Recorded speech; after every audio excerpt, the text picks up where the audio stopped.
Pick it up, boy. That 20 is more than your kind earns using their brains. Preston, please. He's just a child. A child? Lena, your son has been staring at my $50,000 chessboard for some time now.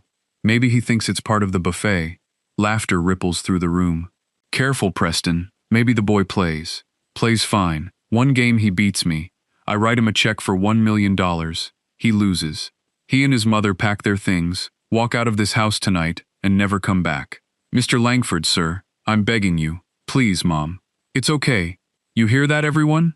The maid's boy accepts. Somebody set up the board. This won't take long. You're right, sir. It won't. 9 moves later, the man laughing loudest would lose everything. So let me ask, have you ever been laughed at by someone who had no idea who you really were? To understand what happened that night, you have to go back past the party, past the bet, into the world that built Darius Brooks in the quiet corners of Connecticut. The Langford estate sprawled behind iron gates at the end of a private road. 12 bedrooms, a ballroom, a garage filled with cars that rarely moved. Preston Langford had built a $4 billion hedge fund by reading people, finding their weaknesses, and squeezing. Wall Street called him a shark. He took it as a compliment. But money was never really the point. Power was. Langford collected things other men wanted. Paintings, vintage watches, people. He liked an audience when he won. He needed one. Guests at his parties learned to laugh at his jokes a half-second early, the way employees laugh at a boss who signs their checks. And in the middle of all that marble and money moved a quiet woman named Lena Brooks. Lena had kept the Langford house for years. She rode the early train from Bridgeport, cleaned bedrooms nobody slept in, polished silver nobody used, and rode home in the dark. Her hands were cracked from bleach. Her back ached in ways she never mentioned. She had been invisible to rich people for most of her life. Langford never called her by name. He called her the help. When something went missing, she was questioned first. When nothing went missing, nobody apologized. She took it not because she lacked pride, but because pride doesn't pay rent. And her son needed school books, bus fare, and a future. Once a guest knocked a wine glass off the terrace rail. Langford billed Lena for it, took it from her paycheck without a word. She found out at the bank. She came back the next morning anyway because that was the job. And the job was the plan. And the plan was Darius. That son was Darius. Tall for his age, thin as a fence post, with eyes that watched everything, and a mouth that said almost nothing. After school, he took buses to the estate and waited in the kitchen until his mother finished. House rules: stay in the corner, stay silent, touch nothing. So Darius sat on a stool by the pantry with a library book and made himself small. Teachers had noted his remarkable mind. Lena framed the note. It hung in their apartment next to a photograph of an old man at a chess table in a park. Remember that photograph? It matters. Now, about the chessboard. It sat in Langford's study under a brass gallery lamp, walnut and maple, hand-carved pieces imported from Vienna. $50,000. Beside it hung a framed newspaper clipping, yellowed at the edges. A younger Langford smirking over a trophy. Years later, he was still that smirk. Chess was his favorite weapon. At dinner parties, he would offer a game to any guest brave enough, then dismantle them while narrating their mistakes out loud. You see what he did there? That's how people lose money with me, too. Then the line he loved most, delivered with a glass raised. No one in this room has ever beaten me. No one ever will. The guests would chuckle and look at their shoes. Nobody challenged him. Winning against Preston Langford was bad for business, and losing to him was the price of admission. Everyone knew the rule. You let Preston win. But one evening something small happened in that study. Something nobody was supposed to see. Lena was vacuuming the upstairs hall. Darius carried a tray of glasses past the study door, a job a caterer had handed him without asking, and stopped. The display board was arranged in a famous position from a championship match, except it was wrong. One white knight sat a single square from where history had put it, and that one square broke the entire logic of the position. Darius knew the position the way other kids know song lyrics. He set down the tray. He looked over his shoulder. Then he reached out and slid the knight one square left. A soft click of wood on wood, and the board made sense again. Interesting, said a voice behind him. A silver-haired man stood in the doorway, holding a glass of club soda, calm eyes, a gray suit that didn't shout. Darius froze, heart pounding, already rehearsing an apology. But the man only glanced at the corrected knight, then at the boy, the way a jeweler glances at a stone everyone else has walked past. Most people get that knight wrong, the man said quietly. You didn't. Darius grabbed his tray, and was gone before the man could say another word.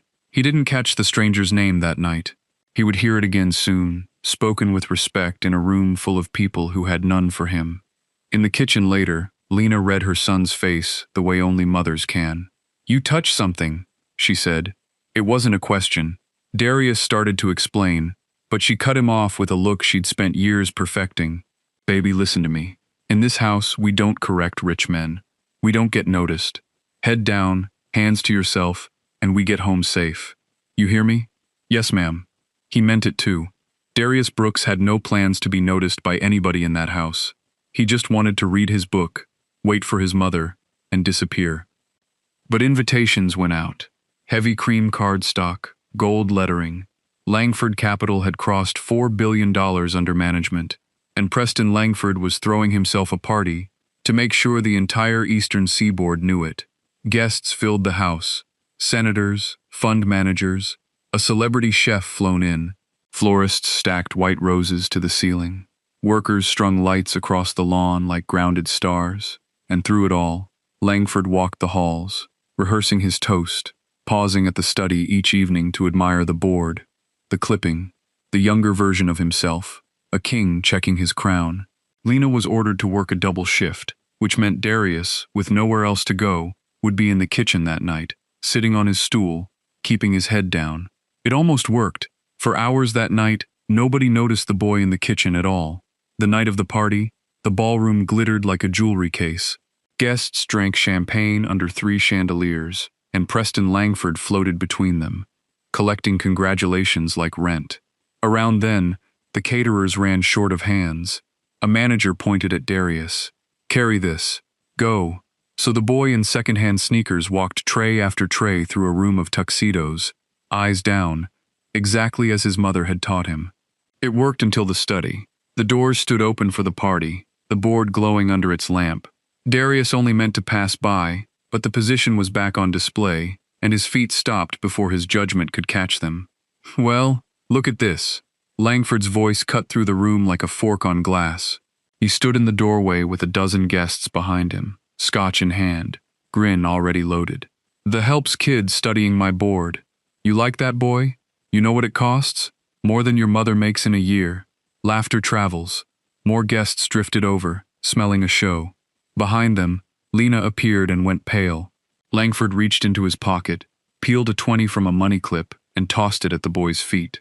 The bill spun, floated, landed on the marble. Pick it up. That's more than your kind earns using their brains. Darius didn't move. He looked at the bill, then at the man, and said nothing at all. The silence stretched just long enough to embarrass somebody.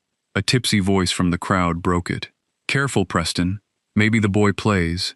And there it was. The opening Langford never refused. An audience, a victim, a stage. He set down his scotch and spread his arms like a ringmaster. You know what? Tonight, I'm feeling generous. 1 game. The kid beats me, undefeated in this house, and I write him a check for $1 million. He paused for the gasp and got it. He loses. He and his mother pack their things and never set foot here again. Mr. Langford, sir, please. Lena pushed through the crowd, tray abandoned, voice shaking. We don't want trouble. I'm begging you. Then your boy should keep his eyes off my things. Darius looked at his mother, at her cracked hands twisting the hem of her apron, at years of swallowed insults standing in one trembling woman. Then he looked down at the $20 bill lying on the marble like a dare. Somewhere in his pocket, his fingers found a small wooden king, its crown worn smooth by generations of hands. Okay, Darius said. 1 game. The room erupted. Laughter, applause, someone calling for the board. Lena closed her eyes. Langford grinned. You hear that, everyone? The maid's boy accepts. This won't take long. He was right about that. He just had the winner wrong. Because what nobody in that ballroom knew, not even the man holding the money clip, was where that quiet boy had spent every Saturday of his childhood and who had been waiting there to teach him. While the staff cleared a table in the center of the ballroom and guests pressed in for the show, Darius Brooks stood very still, and in his mind, he was a young boy again, in a park watching an old man set up a chessboard with hands like tree roots. Elijah Mason, Lena's father. Everybody at the stone tables in the park just called him Pops. For decades, Pops had been a legend nobody famous ever heard of. A hotel doorman by trade, a chess player by calling, he spent his Saturdays at those stone tables, taking on all comers, college kids, club players, once a touring master who stopped smiling after a handful of moves. Pops beat them all, then shook their hands and gave half of them their money back. He never played rated tournaments. Entry fees cost money, and money went to rent, to Lena, and later to a grandson with watchful eyes. The chess world never learned his name. The park knew. The park was enough. Darius was young when Pops first sat him at a board. While other kids learned cartoons, Darius learned that a knight moves like an L and thinks like a knife. Every Saturday, rain or shine, Pops taught openings the way other grandfathers taught fishing, patiently with stories. He taught endgames on a board with a missing pawn they replaced with a bottle cap, and he taught one lesson above all the others. The board doesn't ask your color, son. Doesn't ask your zip code or your daddy's bank account. 64 squares. Same pieces for both sides. It's the only fair place I've ever found. So when you sit down equal. Darius grew strong at those tables. Pops studied his grandson across the board one afternoon and saw something that made his eyes shine. "You're better than me, boy," he said. "Don't tell nobody yet." That time came when Pops's heart began to fail. The last day they set the old board on his hospital blanket. Pops could barely lift the pieces. He played anyway. Halfway through he stopped, picked up his white king, the one with the crown worn smooth, and folded it into his grandson's palm. "Listen to me now," he whispered. "One day, somebody's going to look at you and see nothing but a poor black kid. They'll laugh before you ever touch a piece. Don't argue. Don't shout. You let the board speak. The board never lies." He passed soon after. Darius didn't cry at the funeral. He went to the park instead, sat at the empty stone table, and played both sides of his grandfather's favorite game until the streetlights came on. After that, the game went underground. A donated laptop, free chess sites, a username that gave nothing away. Thousands of games, often late with the screen brightness low so his mother wouldn't see the light under his door. He studied grandmaster games the way preachers study scripture, replaying them move by move until the patterns lived in his hands. He carried a rating deep into master territory. Strong club players avoided him, and he had developed a specialty, almost a signature. He hunted aggressive players, the ones who attacked early, grabbed pawns, chased their queen across the board like a bully chasing lunch money. Darius had built a private collection of traps for exactly that kind of man. He could smell arrogance through a screen.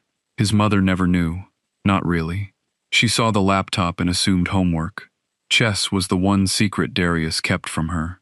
Not out of shame, but because the game was the last room in the world where his grandfather was still alive. He wasn't ready to share that room with anybody.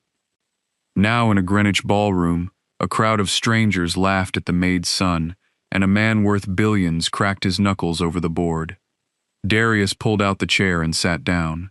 Under the table, his thumb traced the worn crown of a wooden king.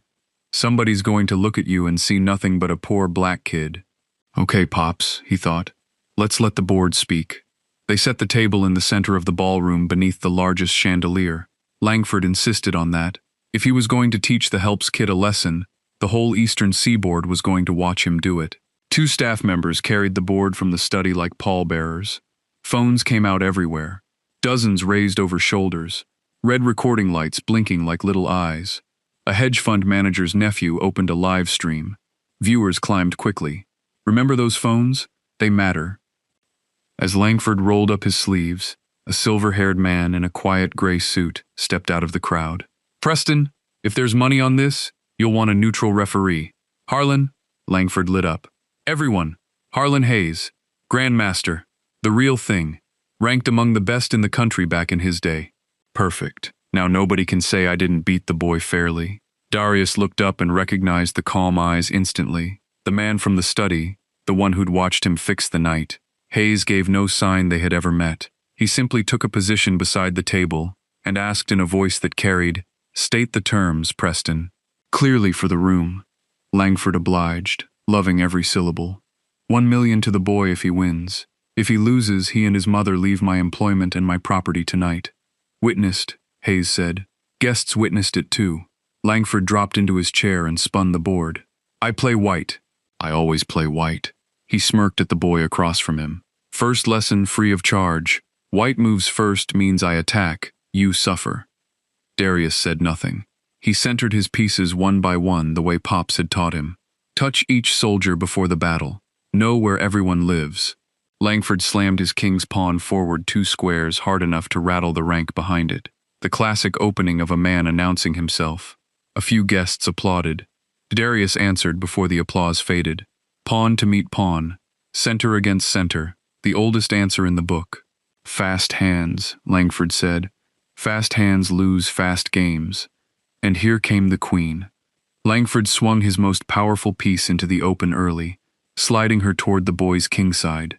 It was a bar fight move, a 4-move checkmate attempt, the kind of attack that destroys beginners. Somebody in the crowd who knew the game whispered to his date that he was going for the scholar's mate. Darius glanced at the queen. Then he did something small and strange. He smiled, not at Langford, at the board, the way you smile at an old friend telling a joke you've heard 100 times. His knight came out, calm as a doorman, defending the threat and developing a piece in the same breath. At the edge of the table, Grandmaster Harlan Hayes stopped watching the game and started watching the boy. Langford developed his bishop, aiming it down the long diagonal at the boy's king. From ending this, he announced to the room. He checked his watch theatrically. Anyone want to order the kid a cab? He'll be leaving soon. Laughter rippled. In the back, Lena gripped a doorframe with both hands, lips moving in silent prayer. A waitress touched her shoulder gently and stayed beside her. Then Darius made his third move, and the room got its first surprise. He pushed a pawn on the side of the board, a quiet little move that seemed to do nothing, except it left another of his pawns sitting alone, undefended, directly in the path of Langford's queen. A free snack, a gift wrapped and ribboned. The whisperer in the crowd groaned that the kid just hung a pawn. He blundered. Langford saw it too. His grin came back wide and hungry. You see that, everyone? This is what happens when you let them sit at tables they don't belong at. His hand floated over the queen. I almost feel bad taking it. Hayes's eyes narrowed. He had seen the pawn too, and unlike everyone else, he had also seen what was waiting behind it. Under the table, Darius's thumb brushed the worn wooden crown one more time. The trap his grandfather had taught him. The one for bullies who chase lunch money was open for business. All it needed now was an arrogant man's hand on a queen. Langford picked her up. The queen took the bait. He snatched the undefended pawn and held it up between 2 fingers like a trophy, turning it for the crowd. One down, he said. The rest coming soon. Light applause. Someone whistled. What he didn't notice was where his queen now stood. Deep inside enemy territory, far from home, surrounded by squares that belonged to the boy. Here's the thing about traps, the way Pops used to explain them at the stone tables. You don't catch a wolf by chasing it. You catch it by making it hungry. You leave meat on the ground, 1 piece at a time, each piece a little deeper into the canyon. The wolf thinks it's winning. The wolf thinks it's the smartest animal in the valley, right up until the moment it turns around and sees how far it walked in. And the walls. Darius answered without hesitation. His second knight stepped out, quiet as the first, and aimed itself at a square 3 moves into the future. In his head, his grandfather's voice kept time like a metronome. Develop with a threat. Make every soldier earn his square. Let the big man eat. Langford, feeling generous and invincible, grabbed a second pawn. This one pulled the white queen even further from her king. The crowd loved it. 2 pawns up, the billionaire was winning. Glasses clinked somewhere in the back. Anyone keeping score by material would say Langford was ahead. But chess isn't scored by material. It's scored by one thing only. And Darius's answer showed exactly what. His dark-squared bishop slid out along the diagonal and settled onto a square, where it stared unblinking straight toward the White King's front porch. Now count the pieces pointed at Langford's home rank. Knights, a bishop, a queen still sitting calmly in her starting position, like a storm that hadn't decided when to land. Langford reached for his glass and found it empty. He signaled a waiter without looking, and the room watched a billionaire wait for his own staff. For the first time all night, Preston Langford had to think. He stared at the board, and somewhere behind his eyes an old instinct woke up and started screaming. His queen was 2 pawns rich and completely alone. His knights were still in their stables. His king stood in the middle of the board with his coat unbuttoned, and the boy's pieces stood arranged in a pattern Langford almost recognized. Something from a book with a warning attached. The room noticed the silence. The smirk on Langford's face stayed in place, but it had stopped reaching his eyes. He pulled a silk handkerchief from his breast pocket and pressed it once against his hairline. "Taking your time, Preston?" someone called. The laugh that followed was thinner than the ones before it. He moved at last, pulling his queen back 1 square. A small retreat dressed up as repositioning. The first backward step. Darius answered in seconds, castling his king to safety, his rook sliding over like a door bolting shut. Everything tidy, everything connected. At the rope line of spectators, a portfolio manager leaned toward Hayes and whispered. Hayes didn't take his eyes off the board. Luck moves fast and thinks slow. That boy is doing the opposite. I've seen this setup before at master tournaments. The queen hunt, the quiet development, the patience. He isn't defending, he's hurting. Hurting what? The most expensive piece on the board. Word of that exchange traveled through the crowd the way whispers do, faster than champagne trays.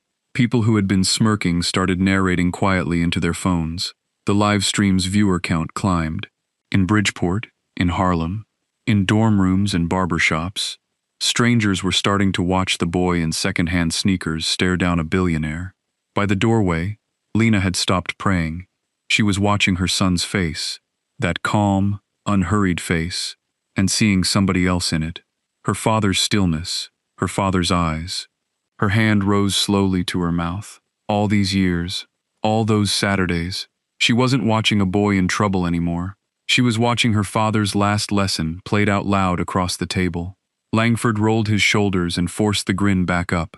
"Cute. You've got some moves. I'll give you that. Junior chess club at school." He leaned in, lowering his voice so only the first row could hear. "Enjoy it while it lasts, boy. Men like me don't lose to people like you. The world doesn't allow it." Darius looked up from the board. For the first time since sitting down, he met the billionaire's eyes and held them. "My grandfather used to say the board doesn't ask your color, sir." He nodded at the position between them. "It's your move." Somewhere in the crowd, a phone camera zoomed in on Langford's face. The flicker, the doubt, the first crack in years of certainty. Move 7, the move that changed the room. Darius reached for his knight and set it down on a square deep in white territory, directly where Langford's pawn could take it. Then he folded his hands and waited. The crowd gasped. Even the ones who didn't play understood a free piece when they saw one. "He's cracking," somebody said. The pressure got him. Langford laughed out loud, relief flooding his face. First the pawns, now this. "Thank you, boy." He took the knight and dropped it beside the board with the other trophies. "Harlan, you were saying something about hurting." Harlan Hayes stood up. A grandmaster does not stand up at a casual party game. The people who knew that went quiet first, and the silence spread like ice across a pond. Hayes studied the position for a long moment. Then he spoke loudly enough for every phone to catch it. "Ladies and gentlemen, for the record, that was not a blunder. It was an invitation. And what you are watching now is a forced checkmate. Calculated, I suspect, from the boy's very first move." For 3 full seconds, nobody in the ballroom breathed. Then the room flipped. It happened the way crowds always flip, not gradually, but all at once. The guests who had laughed at the 20 pressed closer to the table, phones first. The live stream count climbed higher. Someone in the comments typed the question that would trend. Who is this kid? The shift had sound too. The laughter was gone, replaced by the low electric hum of people choosing a new favorite. A waiter set down his tray to watch. The celebrity chef came out of the kitchen. Even the string quartet stopped pretending to tune. Near the windows stood a heavy-set man named Charles Whitfield, founder of Whitfield Pension Partners, the largest single investor in Langford Capital. He wasn't watching the board. He was watching Langford's hands. They had started to tremble, and Langford knew it. That was the cruelest part. He could feel the room leaving him, the same room that had laughed on cue for years. Raise 2 million, he announced too loud. Let's make it interesting. 2 million against anything. You scared, boy? The desperation in it embarrassed everyone. A senator studied his shoes. 2 women exchanged a look over their champagne. Darius didn't even look up from the board. The bet stands, sir. 1 million. A beat. It's still your move. Somewhere behind the crowd, Lena Brooks stood taller than she had in years. And at the table, Preston Langford looked down at a position that was quietly closing around his king like a fist. He tried anyway. He shoved a knight back toward his king, a bodyguard arriving late, and let go of the piece like it burned. And now, at last, the Black Queen moved. All night she had waited on her starting square. Darius lifted her gently, no slamming, Pops never allowed slamming, and swept her across the whole board in one long diagonal into the heart of White's position. She settled onto her square with a click of wood on wood that everyone heard because no one was making any other sound at all. Check, Darius said quietly. Look at the White King now, pinned into the corner of his own kingdom, his escape squares occupied not by enemy pieces but by his own. His rook stood like furniture too heavy to move. His pawns never advanced, walled him in from the front. The knight that arrived late blocked the last door. Every guard Preston Langford owned had become a wall of his own prison. There was exactly one legal move. Langford made it, sliding his king into the final empty square, the way a man backs into the last corner of a burning room. His hand trembled so badly the piece rocked when he set it down. The ballroom seemed to lean in. Darius took 1 second, maybe 2. Then his remaining knight rose, hopped the fence of pawns, the L that thinks like a knife, and landed on the one square from which no answer has ever existed. Checkmate, Darius said. Not loud, not triumphant. He said it the way his grandfather used to say it at the stone tables. Softly, almost kindly, the way you tell somebody news they should have seen coming. 9 moves. The smothered mate, the oldest humiliation in chess. A king buried alive by his own army. Hayes would explain it to reporters later, step by step. The hung pawns that pulled the queen out of position. The knight's sacrifice that forced open the door. The quiet developing moves that aimed every black piece at one square. 9 moves planned like 9 sentences of a single argument. Then Darius reached into his pocket. He brought out a small wooden king, its crown worn smooth, and stood it gently beside the board, facing the fallen position. This is for the man who taught me, he said. He played at stone tables in a park his whole life. He was better than everyone in this room. Nobody ever knew his name. 3 seconds of absolute silence.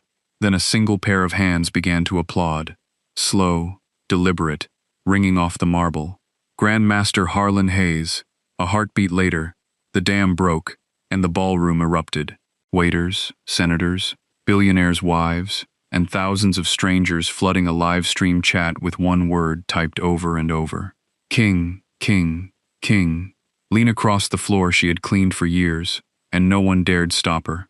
She took her son's face in both hands and pressed her forehead to his, and the cameras caught that too. And Preston Langford sat exactly where he was, alone in the eye of all that applause, staring down at his board at a king smothered by his own soldiers on a battlefield where for the first time in his life, his money had counted for nothing. The applause was still rolling when Preston Langford found his voice. All right. All right. He stood, straightening his jacket, reaching for the old grin. Fun's over, everyone. Hell of a party trick. The kid's been coached, obviously, but cute. Very cute.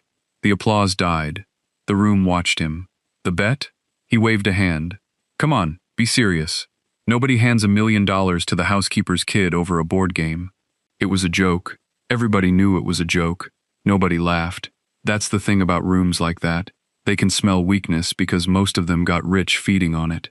Harlan Hayes spoke first in the dry tone of a man reading a verdict. You stated the terms yourself, Preston, clearly for the room at my request.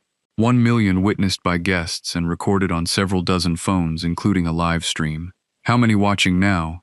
The number landed on Langford like a roof beam. So Hayes folded his hands. You can honor the bet, or people can watch a fund manager explain that his word means nothing the moment it costs him something. In your business, Preston, which is more expensive? Before Langford could answer, Charles Whitfield stepped out of the crowd. That's what my pensioners have riding on your judgment. Tonight, I watched your judgment up close. You picked a fight with a child to feel tall. You missed a trap a grandmaster says was 9 moves deep, and your first instinct in front of all of us was to welch. Whitfield buttoned his coat. My office will call yours. The color drained from Langford's face in real time on thousands of screens. Langford grabbed for the only rope he knew. Harlan, be reasonable. We'll handle this privately. My attorneys can draft something. A scholarship, maybe a gesture. The word you're looking for, Hayes said, is payment. Then Lena Brooks did something she had never done in years of service. She stepped forward and spoke to her employer without being spoken to. Mr. Langford, for years, I cleaned your house. You billed me for a glass your guest broke. You called me the help for so long. I wonder if you ever learned my name. Her voice did not shake at all. It's Lena Brooks. That young man is Darius Brooks. We were never beneath you, sir. You just needed us to be. Somewhere in the crowd, someone began to clap again, and Hayes raised a hand to stop it. Not yet. The room understood. The boy wasn't finished. Darius rose from the table. He walked to where the $20 bill still lay on the marble. It had been there the whole game, and nobody had dared touch it. He picked it up, smoothed it flat, and set it gently on the board beside the smothered white king. Keep it, sir, he said. You're going to need it more than I will. He wasn't smiling when he said it. He wasn't angry either. He sounded like the board itself, patient, level, final. The clip of that moment, the bill, the king, the boy's steady voice, would become one of the most replayed sequences, and Preston Langford stood in the middle of his own ballroom under his own chandelier, surrounded by guests who would not meet his eyes. A man suddenly completely alone in the house that moments earlier had belonged to him, in every way that mattered. That night, the guests filed out early. The valet line was quiet and on thousands of screens, then more. The video kept spreading, carrying the name Darius Brooks up and the name Preston Langford down. The internet, which names everything, named Preston Langford the 9-move billionaire. It followed him onto cable news, into the group chats of his own employees, onto the floor of the stock exchange. A financial network played the checkmate clip on loop beside a graph of his fund's returns. The host didn't even have to say anything. He just raised an eyebrow and viewers understood. Whitfield pension partners filed notice of full redemption. Others followed because in Langford's business, judgment is the only product, and the whole world had just watched his judgment lose to the boy in 9 moves, then try to skip the bill. The bet itself never reached a courtroom. It didn't need to. Langford's own attorneys laid out the situation for him. A clearly stated wager, witnesses, recordings. A grandmaster who had formally called for the terms on camera. Fighting it would mean months of headlines. Paying it would mean one. He paid. The check arrived at a small apartment. Lena held it in both hands for a long time. Then she sat down at the kitchen table under the framed note about her son's remarkable mind, and cried the way you cry when something is finally over. She never cleaned another house. As for Langford Capital, it didn't survive. The redemptions became a run. The run became a fire sale, and the fund that once managed billions was being wound down by lawyers. Langford kept the mansion, barely. He sold the art. He sold the cars. The chessboard went to auction where an anonymous bidder bought it for less and donated it with what can only be called a sense of humor to a public school chess club. Nobody ever proved who the bidder was. But Harlan Hayes smiled a particular smile whenever reporters asked. And Darius. He stood on a stage holding a youth championship trophy. It was his first official tournament season. He hadn't lost a single rated game. In the front row, a silver-haired grandmaster applauded the way he had applauded in a ballroom once, first and longest. The training that followed was nothing like the movies. Hayes didn't teach Darius tricks. The boy had plenty. He taught him calm under tournament clocks, openings deep enough to survive masters, and how to lose. Because in rated chess, unlike ballrooms, everyone loses eventually. Darius absorbed it all the way he absorbed everything. Quietly, completely, twice as fast as expected. Hayes had taken the boy on not as a charity case. Talent is common. What that young man has is rarer. He thinks in complete plans. His grandfather built that one Saturday at a time at a stone table in a public park. The chess world owes that man a debt it never paid. Darius found a way to start paying it. Most of the $1 million went into something called the Mason Foundation. named for a hotel doorman the chess world never knew. It pays for boards, coaches, and tournament entry fees for kids from working neighborhoods. The entry fees being the point because talent was never the thing the Brooks family lacked. Money for the ticket was. The foundation's first project, new stone chess tables in the park, arranged around the old ones with a small bronze plaque that reads, "For Pops." The board never lies. Lena runs it. She turned out to be ferociously good at it. Years of managing a billionaire's household will teach you logistics, and a lifetime of being underestimated will teach you exactly which kids to look for. She knows their faces on sight. They look like her son. They look like her father. Her last act as a housekeeper had been short. She rode the train one final morning, set her keys on the marble counter, and left a one-line note beside them. It said, "We quit. The help." On Saturdays, always Saturdays, Darius takes the train and teaches at the stone tables himself. A young girl with clips in her hair sat down across from him. Darius set up the pieces one by one, touching each soldier before the battle. Then he picked up a knight and held it where she could see it. "This one's my favorite," he said. "It moves like an L and thinks like a knife." The girl grinned. "Somewhere, you have to believe." An old doorman grinned back. Pops used to say the board was the only fair place he ever found. His grandson is busy building more of them. As for the worn wooden king with the smooth crown, it doesn't sit in a trophy case. It rides in Darius's pocket to every tournament, every park, every Saturday. Some inheritances are worth more than $1 million. And Preston Langford, the last anyone heard, he was consulting, which is what Wall Street calls it, when the phone stops ringing. People who visited his emptied mansion say the study is bare now except for one thing he refuses to throw away, a $20 bill framed behind glass. Whether he keeps it as a wound or a lesson only he knows. Here's why I told you this story. Somewhere right now there's a kid being laughed at by someone with more money and less imagination. Maybe that kid is yours. Maybe that kid was you. I need you both to remember the board doesn't ask. It just waits for your move. So here's my question for you. And I read every comment. What's the hidden talent somebody in your life is sleeping on? Yours, your kids, your grandfather's? Tell me their story below. If this one moved you, share it with someone who needs it today. And subscribe, because every week I tell stories about the people the world counted out right up until the moment it had to count.